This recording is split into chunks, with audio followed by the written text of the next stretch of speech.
بسم اللہ الرحمن الرحیم۔ ہمارا آج کا عنوان ہے حرب فجار، سوک عکاظ کا مارکا۔ تاریخی سوک عکاظ مکہ مکرمہ سے مشرق کی جانب تقریباً 125 کلومیٹر کے فاصلے پر واقع ہے۔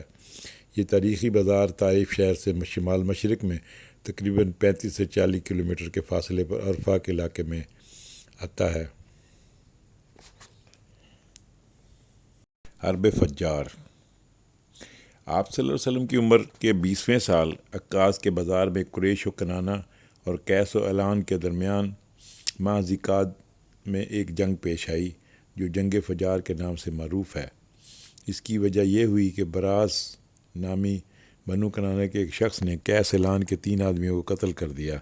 اس کی خبر جب عکاظ پہنچی تو فریقین آپس میں بھڑک اٹھے اور لڑ پڑے۔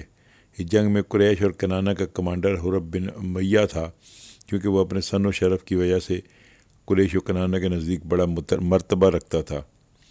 پہلے پہر کنانہ نے قیس کا پلہ بھاری تھا، لیکن دوپہر ہوتے ہوتے قیس پر کنانہ کا پلہ بھاری ہوا۔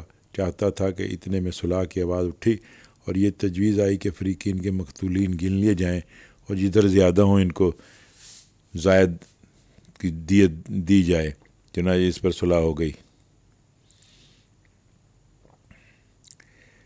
ابن ہشام نے اپنی سیرت میں لکھا ہے کہ حرمت کے مہینے میں یہ لڑی جانے والی جنگ میں رسول اللہ بنفس نفیس تشریف لے گئے اور آپ نے اپنے چچاؤں کو تیر تھمانے کی خدمات انجام دیں، تاہم کسی کو نقصان نہیں پہنچایا، نہ ہی جنگ میں عملاً شریک ہوئے۔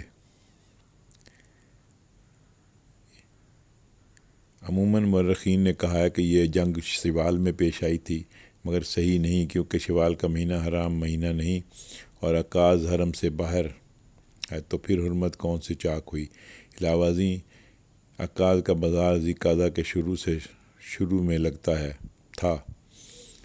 اس جنگ کے بعد اسی حرمت والے مہینے ذی-القعدہ میں حلف فضول پیش آئی۔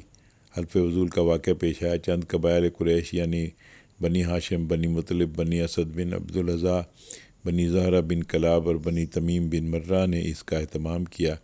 یہ لوگ عبداللہ بن جدعان تیمی کے مکان پر جمع ہوئے اور وہ شان و شرف میں ممتاز تھے، اور اس میں عہد و پیمان کیا کہ مکہ میں جو بھی مظلوم نظر آئے گا، خواہ مکہ کا رہنے والا ہو یا کہیں اور کا، یہ سب اس کی مدد اور حمایت میں اٹھ کھڑے ہوں گے اور اس کا حق دلوائیں گے۔ اس اجتماع میں بھی رسول اللہ صلی اللہ علیہ وسلم نے شرکت فرمائی۔ اس کے بعد ہی شرف رسالت سے مشرف ہوئے۔ بعد میں آپ فرمایا کرتے تھے کہ میں عبداللہ بن جدعان کے مکان پر ایک ایسے معاہدے میں شریک تھا کہ مجھے اس کے عوض سرخ اونٹ بھی پسند نہیں۔ اگر دور اسلام میں اس کا عہد و پیمان کے لیے مجھے بلایا جاتا تو میں لبیک کہتا۔ ابن ہشام، صفحہ نمبر 135-133۔ مختصر سیرت